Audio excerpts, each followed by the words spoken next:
This time, Rebecca Reed is going to come and share with you a very powerful testimony about her experience in Haiti. I'm going to talk to you a minute about the kids and some of my experience in Haiti. When I first arrived in Port-au-Prince, some of the first thoughts that were going through my mind were I had never seen anything like it before. There were houses that were really just huts, and there were tent villages everywhere. The markets were unbelievable. I had never seen so many people crammed on a street before. When we first got to the compound, we met our guards, the ones who were supposed to be keeping us safe, and we had nicknames for them. They were Shady, Shoddy, and Smiley. Shady, he always wore his sunglasses, and he was like 6 foot tall, and he was real serious, thought he never smiled till he met Joel, then he smiled. But Shoddy, he was really, really short, but he did his job pretty well. Then there was Smiley, and he just laughed like the whole time. So when we got there, the kids at the compound were still at school, and they had tutoring after that. But when we first got to meet them, they were like me and my friends. We just connected right then. Even though there was a language difference, we still got closer to each other. One of the first children who were really had a lot of enthusiasm to get to know me better was Apollon. Apollon was the one who struggles with his emotions a lot and separation, so I thought it was pretty cool that he wanted to get to know me better. He was my age, and we both loved basketball, so he invited me to play on his basketball team, so that was one of the ways that we got a lot closer to each other. Throughout the week, me and all the kids got closer, and I got to become a part of the basketball team. We had a game every night from 5 to 6:30. That was one of my favorite things to do. On the weekdays in the mornings, we went to school, and we got to share about the e-card, and Miss Missy will tell you some about what we did there. Then we went to the orphanages in the afternoon, and there was this one little girl who really stuck out to me, and she was my favorite, and I have no idea how to say her name. But she was really sweet, and she was really, really tiny. Like, I could fit my fingers around her thighs. They just really needed help a lot at that orphanage. You'll see a picture of her, me holding her later, but we were able to bless them with giving them, like, hundreds of pounds of rice and beans so that way they could feed them. But there was a day that some of our team went to Leogon, which is the city, and they got to go to, like, the market and everything, but I decided to stay at home and wash clothes. Hand wash clothes. That was, like, the hardest thing I've ever done. It took forever. Like, we had to wash it, like, 4 different times. It was crazy. Now I know how they're so strong. But anyway, so one day we went to the beach. That was fun with Joel. He's my little friend. But I thought I should also add this. Okay, so every single day and every single night, Joel would come up to me and he'd say, Becca, would you like to go tarantula hunting with me tonight? Every day I would say, yes, Joel, I would love to go tarantula hunting with you. And you can ask Grandma, Miss Amanda. Joel called her Grandma. She went tarantula hunting with us one night. And this tarantula starts taking off running after her.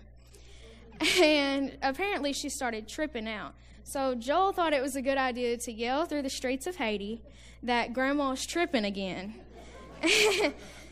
And so everybody that was walking down the streets knows that Grandma's scared of spiders. And so we killed 101 tarantulas and a mouse throughout our time in Haiti, which was really interesting. But we had a really good time, and I'm really glad I got to experience this. It was really good for me.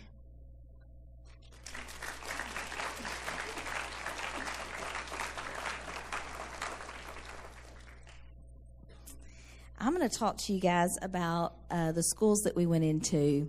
From Monday through Wednesday, we went into 2 schools each morning, and we went in by teams. The whole group went in, but we would break up into teams and go into different classrooms and talk.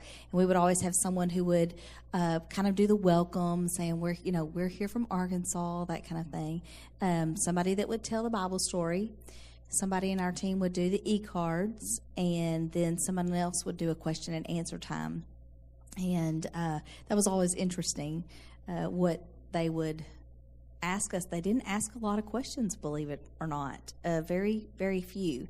Their favorite thing, when we asked them their favorite thing about their country, and it was always the flag. I think we got that the most throughout our week there. And the question they always had for us was, why was our skin white and our hair blonde and our eyes blue? You know, that was very interesting to them. But the buildings, the school system, they're very different. Not every kid gets to go to school. It's not like here where it's the law for your child to go to school. There, you go to school if you can afford it. If you can afford to go to school, pay the tuition, and if you can pay for your uniform. So that was really interesting. All the schools had uniforms, certain colors that they wore, and I don't even think the school systems were broken down like we would go to the school closest to where we would live or in our district or whatever. It seemed like kids went to school kind of just wherever, possibly wherever they could afford the tuition. But it's a lot like what you're seeing on the screen, concrete buildings with a doorway cut into it and a window, and some of them had individual desks. Some of the nicer schools had individual desks, and some just had long benches that the kids would sit on and a bench that would be in front of them to do their work on, like what you would see there. Very few things on the wall besides a chalkboard. I think every school we went into did have a chalkboard, but that was basically their means of their teaching tool for the teachers. Very few decorations. You know, we go into our classrooms here in America and the walls are covered, plastered with color and charts and all kinds of things, and you didn't see much of that. There was only one school throughout the 6 that we went to that had basically any color on the walls at all. And it was just a few things that they had, a few little charts and things. One of the schools even had, for some decorations, they had a toilet paper that had been cut in light triangles that were hanging, almost like we would with our streamers or something they had hanging across. And then ties that you would have in a trash bags, the red ties that are around the top of a trash bag. They had pulled those out and used them and kind of twisted them like curlicues, hanging like streamers from the ceiling. And that was what they used for sort of just to add some color to the room.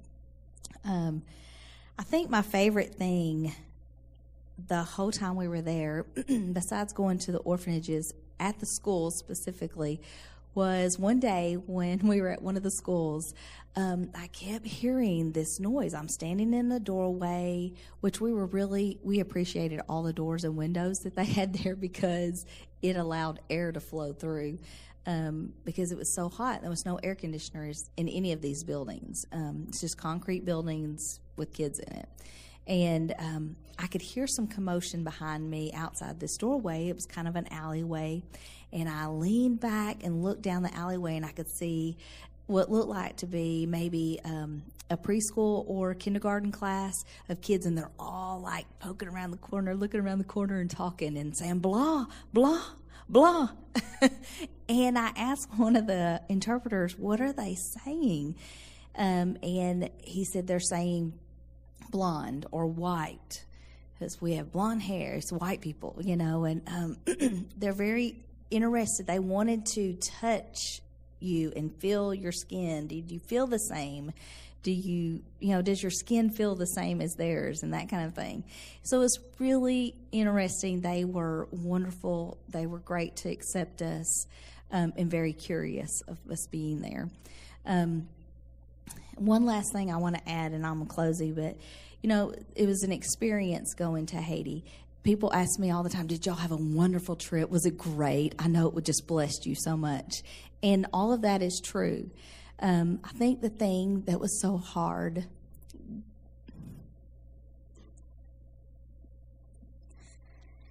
going was coming back. And it was difficult because you're leaving a place with so much poverty and they have very little, but the little they have, they're so grateful for. And you're coming back. I know the whole weekend after we returned, I cried all weekend long. And I wasn't the only one. I've talked to several people in our group that did that. And it's because you come back to the abundance that we have been blessed with, and you feel guilty for it. You feel guilty to even have all of this, knowing that there are children there that have so very little. And I think the only peace, the only comfort that I have is knowing that they really don't know any different. Thank the Lord they don't know any different. It's all they've ever known. But I encourage all of you to, if you're even considering, even thinking about it, take the plunge and do it. It will change your life. It will change the way you look at your life and what you have.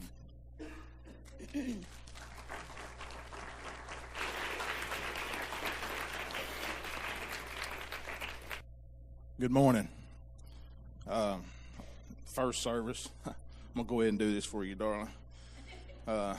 Last time I spoke, she got on to me. She said, "You do realize you pulled your pants up the whole time you spoke." So I'm going to try to refrain from that. And Pastor, I also left the gum at the house. They teased me when I gave my testimony in Haiti that I wore that piece of gum out while I was speaking. I'm not real good at this, a little nervous, as you can tell. So I want an icebreaker. Told this in the morning service. We get off the plane, and Jim I guess Matt Smith kind of prepared us for what happens when you get off the plane.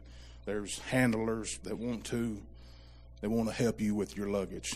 Basically, that's their source of income.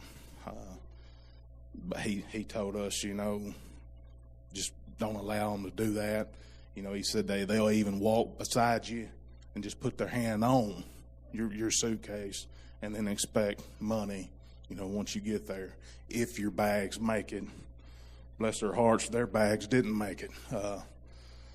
So we get off the plane, and you're bombarded with that. That's a kind of an eye-opener, for me. I was like, there's a lot of people. I'm kind of one of those that I like my space. Don't get in my space, and there's people everywhere. They're asking you for help, and you're trying to weed your way through that to get to your destination. Hop in a vehicle, Jim and I get in a truck. The rest of them, the other 11, got in a van, and we on our way to Leogane through Port-au-Prince. We're driving, and of course, if you've been in a different country, their driving rules are not the same as ours. There are none. It's just go and come as you please. You do what you want. Lots of honking. Here, a honking's I'm mad at you. There, it's I guess there is it's to help them out. So we're driving, and we're talking with Rudy,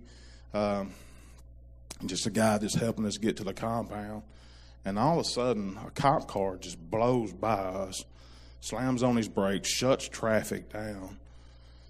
And I'm in the front seat. I look at Rudy. I said, "What's going on, Rudy?" He said, "I don't know." So we sit there. The cop, he gets out of his vehicle. He's mad. At what, I'm not sure. He's hollering, he's screaming. And I look at Rudy. I said, "What's happening, Rudy?" He said, "I don't know." I said, "Okay, man." So, and then all of a sudden, this guy unholsters his pistol and points it up in the air. And then he points it at the guy in the car. I said, "Rudy, what's happening, man?" Yeah. So, and I looked at Monroe. I said, "Man, what have you got us into?" So that started our trip. So it was kind of eventful from there. My job today is to tell you about the orphanages that we went to visit. It was Monday. Like Missy said, we visited, a couple of schools in the mornings. Every afternoon, we would go to an orphanage that Hope Rising is trying to partner with and just help them out. Hope Rising is light years compared to what we went to visit. I told the first service, if you have a indoor pet, they live better than these kids. Just a cold, hard fact, slap you in the face kind of deal. Sleeping arrangements for your pet is better. As one of the things I came home, I saw my little Dachshund that has a bedding. He's fed twice a day. It's just a slap in the face, folks. Open your eyes kind of deal. Plus, if there's any honest people in here, who's thinking about lunch and what they're going to have right now? I guess you need to preach on honesty. But I know there's somebody out there. I know the fat boy on the stage ain't the only one. All right? So, but these kids, they get up every morning wondering what they're going to eat. So you obviously you see that and with me telling you that food is a major challenge for them. We did we took food just about every time we went to the tent orphanage. We went there on Monday night. Monday afternoon, that was 100-pound bag of beans, I guess 100-pound bag of rice and oil and stuff, and I don't know how long that's going to last, but we were able to do that, which they were very grateful for. Beans and rice is a staple in Haiti. And then like Missy said, we do the same thing at the schools we did at the orphanages. We just went in and we would tell a story, do the e-card, the evangelism card, and then ask questions, and then just play games, whether it was throwing a frisbee at goats or duck goose or whatever, that kind of stuff, and just have fun with them, spend quality time with them, and you realize that's what they really need. That's the other challenge. That's the major challenge, is just quality time with people to love on them. And then shelter. Shelter is another issue, hence the word tent orphanage. I mean, that's, deer camp's a better situation than what these kids are living in. So, so you deal with the food, you're dealing with the shelter. We pulled up on Tuesday afternoon. As we were pulling up, a guy was taking a shower. Now, he was covered, from here down, but still, it's an outdoor shower. So they deal with that kind of stuff, and they're still all smiles. And then, of course, like Missy said, when you come back home, man, it's a real. You realize you got way more than what you deserve. I guess God has really blessed us. And I've told several of you guys that are really close to me, some of the guys in the huddle, told them all the bad things about it. This is not an easy trip by any means. To me, Columbia was far easier. Columbia wasn't hot. Haiti's hot. Ben likes air conditioner. So that was an issue. Cold water is a luxury for showers. I mean, that kind of tells you how hot it is. I've told stories about our last supper there on Haiti, which to me wasn't really that wonderful. So I mean, there's, and I told the guys, and I want you to take this. Don't want all the things you hear negative about it, the food, the conditions, how hot it was. Don't let that be a stumbling block, because when you spend time with those kids and you see the happiness that they have for that 30 minutes to an hour and a half that you spent with them, that makes it. That's what it's all about. So I am finished, And Miss Amanda's going to come up. I'll help her out. Come on, Meemaw.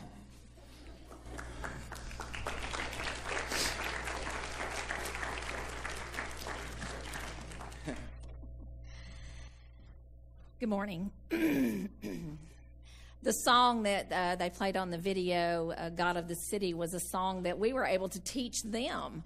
And the kids came, told their director that they wanted to hear that. So it was kind of exciting. And when Jim played that song, it just all rang back in my mind at the smiles on the face when they heard the song God of the City, because we know that there's lots of change that needs to happen there. The Smithsons, they are Matt, Kara, Kaylee, Dean, and Joel. They're a committed family serving in the hottest place I have ever been. I was shocked because I've been to a few places, and this is really hot. It's not that the temperature was too hot. It was the humidity was like 120%. So we were in a constant sweat. Our team was, even really when we were in our air-conditioned rooms at night, it was still very, very hot. I was amazed at the attitudes of these missionaries. One thing that I learned was Kara explained to us one night that their mission there was not to specifically be missionaries to the Haitians, but they are missionaries to us as we go down and learn to minister to people from another country. They're very enlightening when you watch the way that they interact with the people. But their mission to teach us that there is a place and that there is things out there that we need to do. We need to be obligated to God's calling in our life. And that meant a lot to me to hear that, because so many times I've served in places where, the whole mission was about serving those people, when actually we're the ones who are blessed. You are more blessed when you go there than the people that we think that we're blessing. My observation of the children is that they're committed. Their 3 children are very committed to what they do. They're homeschooled and seem to do quite well in their studies. Kaylee's a teenager who is very responsible. I loved watching her with these Haitian kids. She is very committed to being there for their Bible studies in the evenings, to spending movie time with them on the days that they have movie days. And she's right there in the midst of them, enjoying their company. She really enjoys their company. And then there's Dean. Well, I love this guy. He's a typical preteen person who was our fearless tarantula hunter guide while we were down there. He knew how to do it, and he showed us how. But he couldn't stand the thought that we should have air conditioning at night, because he didn't have air conditioning. So why should we feel like we should have it? So those nights that he was supposed to be responsible for turning on the generator, it might have been turned on a little bit later than what it was supposed to be. And then, of course, there's Joel. I mean, he called me Grandma. How could you not love a kid that calls you Grandma? And he would even take up for me sometimes when somebody would say something. He'd say, "Don't say that to my grandma," or "Don't be talking about my grandma." And I just loved him. He was such a neat kid. And then, of course, as Becca spoke earlier, he definitely made an announcement when Grandma was tripping out hunting tarantulas. So the compound that we stayed on is a fenced-in 14-acre compound. It was guarded 24/7, as Becca was telling you about the the guards. One of them, Shades, he looked like something straight out of a James Bond movie, and he always carried his gun. I mean, these guys carried big guns, and he always carried his gun kind of down, and when you would go through the gate, he would give you this look, you know. But they walk the compound. It has razor wire on top of the fence, so it is a very guarded compound. There is reasons for that. I don't know if recently you guys heard that there was a missionary last week who was murdered down there. She wasn't one that worked with our group, but it's just so sad to hear those things and not knowing why they targeted this particular person.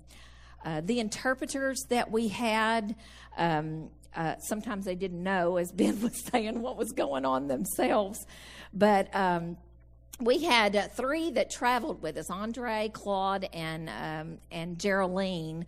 And the sad thing to me for them is, like Missy was talking about, you know, the one thing that we have is knowing that those kids don't know any different. But Claude and Andre and Geraldine all know the difference because they have been to America. And they hurt because they know that life could be so much better. And it was really hard for me. I mean, Geraldine was like, I just want to go with you. I'll scrub your toilets. I'll do whatever you want me to do. You know, my heart just broke as I listened to her, because, I mean, I'd love to bring her home and let her scrub my toilets. No, I'm kidding. I'm just saying that I would love to have her here. She has a beautiful son, and you may have seen the picture of me in the video. Hey, she's a very hardworking person.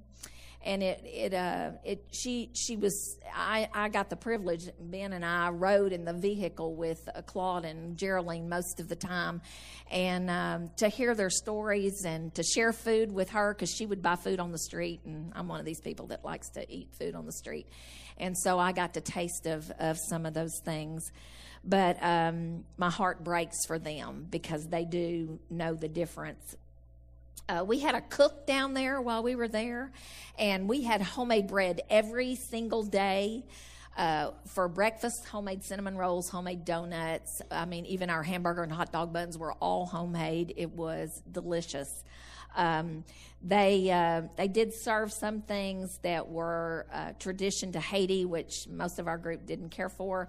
But most of the time, we had American type food that we could eat in the compound. So that was a nice part of it. The building that we stayed in was awesome. It was very clean. In fact, you just about always saw a woman with a mop bucket, and she was keeping it clean. But they amazed me at how clean they did keep it, especially with us running in and out constantly. And I'm thinking, I don't want to step on her floors because she just mopped them. But it was really nice. We had showers, nice showers. They weren't dirty or anything. Everything was so clean. Another thing was that we could actually drink the water that was there in Haiti. On the compound, they had a deep well, and they had that water. It did taste different than the water that we had in the barrels, but we could brush our teeth at the sink and not have to worry about getting some kind of bug that. Even though some of them did get sick. At night, during the daytime, we had solar electricity, so we did have lights, and we did have fans that would blow on us during the daytime, which was a blessing. And then at night, it was run by a generator, and with the generator, they were able to air condition our rooms that we slept in. And so, of course, that was a blessing to us. The compound itself has the Smithson's home. It has a team house where we stayed, which is the cafeteria right now for the children. And it has a church that opens to the street and also opens to the compound. It is fenced off so that they can keep it separate. It has a football field, soccer field, and a basketball court, which Rebecca talked about earlier. They are in the process of building 2 new buildings. One for right now the dorm is separated where the boys are on one side and the girls are on another. These kids have accommodations that are unbelievable compared to the other Haitians that we visited. I mean, the ones that live on this compound are so blessed in the things that the Smithsons and that God has really blessed them with. But they're building this, so the boys' dorm is almost finished, but they were digging the footing for the cafeteria. And we were watching these guys. I mean, they were out there working when we left in the morning. They were still working when we got home with a pickaxe and a shovel digging the footings for this cafeteria. And they get paid the big sum of $10 a day. $10 a day, guys. We wouldn't pick up the leaves for somebody in their yard for $10. And these guys are working and sweating, and it was just amazing to watch them and their dedication. Our interpreters were paid $20 a day as they worked with us, which was, like a real blessing to them. And they had families, and Andre, one of them, lived fairly close to the compound, and we got to see his family. And then Geraldine brought her son to church, and we got to see him. So that was a really neat thing to get to know them more. Another thing about the compound is that as you sat there in the mornings, we had beautiful sunrises and we had beautiful sunsets, and there's a view of the mountains. I mean, you're down in this valley and you are burning up, and you're thinking, if I could just get to the mountain. But the mountains they were just colorful, and it was just a gorgeous view from where we were. And like the other one said, our team purchased beans and rice. We passed that out, and oil. Those are the three major things that they need in a household: beans, rice, and oil. And we passed them out at church, bagged them up. We, as a team, got to sit in there and bag them all up for them. And I was thinking, how would you feel if somebody brought you a bag of beans and rice and a bottle of oil? I mean, right now, how would you feel? You would feel like, what? And these people were so excited about being able, and they wanted to make sure they got their beans and rice too. I mean, if somebody got left out, they were up there saying, oh no, so-and-so didn't get his beans and rice. They wanted to make sure that everybody got their beans and rice. And then as they were talking earlier, some of them, I know Jim was one of them, who was able to go out into the compound, out of the compound to minister in the areas where they just had 10 houses, and it was a very, very poor area that they went into. And as we were flying in, I don't know if you saw the picture, but as we were flying in, you could see some of the little shanty towns that were just it's amazing how close that the houses are and how they live. But Leogane was the epicenter for the earthquake when it happened. And one thing that people did is they went into these cities and they drilled deep wells all around the city. So you would see these people coming in and to the wells and with their buckets and filling them up. We even saw kids washing their clothes at the well at one of the schools that we went to. And I can't imagine having to get up in the morning and go to the well and get my water and carry it back home to have to keep it all day. And, of course, a lot of them carry their things on their head. That amazed me, too, is watching them. But I've seen that before, but it's just neat to know that. But their conditions there are bad. They are really bad. And I'm sure that a lot of them would be amazed if they came to that compound and saw that we had running water and Western toilets and were able to have the food that we had. It's very hard to watch them and to know that they are suffering, but like Missy said, that's what they know. That's what they have. So my thing with this, if you can't go, you can sure pray.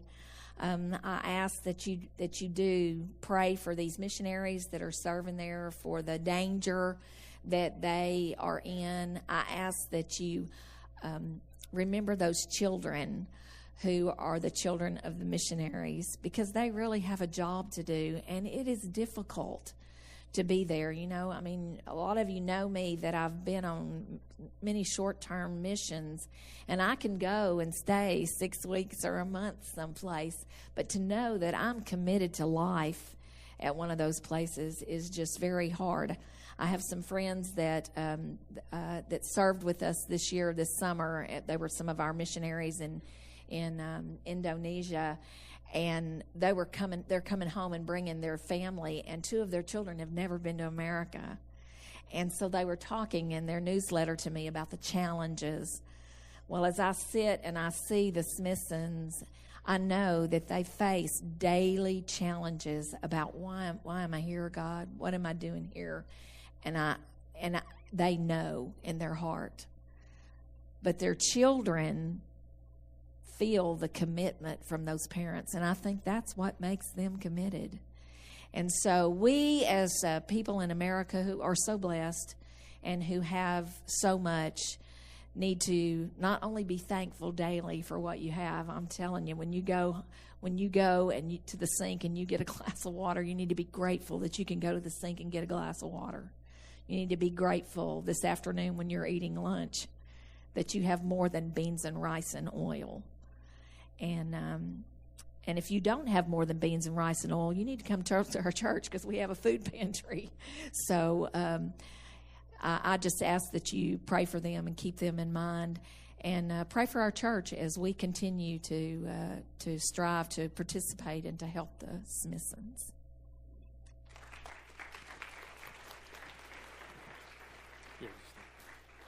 Thank you, Amanda. Thank you for those that shared. Thank you for being here. It was an incredible opportunity for each and every one of us to be able to go with a lot of good things and bad things. And one of the things that I take away from that is, in every opportunity that we had to be able to go, whether it was to help in the schools or orphanage or there in the compound with the kids that we were staying with, you saw there's so much that needs to be done there. So much poverty, so many bad things, so many conditions that are just unthinkable for us to even imagine. And we were going to that place, and I thought to myself, what good are we going to do in this place? Anytime you go to a country like that, you think, what good am I really doing in going to the place like this to serve? But then I'm reminded of the fact of something that I read and came across, that, you know, God calls each and every one of us to do something. And we've talked about this before. In your daily life, what is God asking you to do? And I was reminded of one verse in Matthew chapter 5, verse 16. It says, in the same way, let your light shine so that others may see your good deeds and glorify your Father. And you know, the amazing thing about it is, as dark as the conditions that we saw, I knew that if we were just being obedient to the opportunity God gave us, that somehow His light would shine through us.